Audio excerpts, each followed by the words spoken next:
বৃহস্পতিবারের থালিতে আজকে কি আছে? আজকে বৃহস্পতিবারের থালিতে রয়েছে প্রথমে প্লেট, এক গ্লাস জল, আর দেবো খিচুড়ি। আজকে খিচুড়ি করা হয়েছে, একটু বৃষ্টি বৃষ্টি হয়ে যায় তো, আবার নিরামিষ। আজকে বৃহস্পতিবার হ্যাঁ। যেহেতু খিচুড়ি দিয়ে দেবো। খিচুড়িতে কিন্তু কিছু সবজি দেওয়া হয়নি, শুধু আলু দিয়ে। সবজি এমন ছিলই না।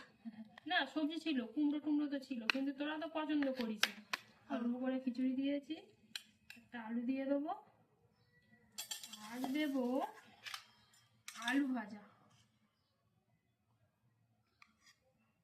একটু আলু ভাজা দিয়ে দেবো, একটু উচ্ছে ভাজা দিয়ে দেবো।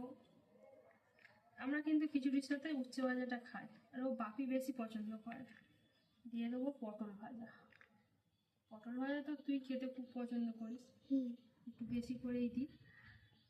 আর দেবো পাঁপড়, ব্যাট পাঁপড়। ব্যাট পাঁপড় না, অনেক রকম পাঁপড় আছে। এই হলো আজ আমাদের বৃহস্পতিবারের থালি। কেমন হয়েছে বন্ধুরা অবশ্যই জানিও। সিম্পল থালি।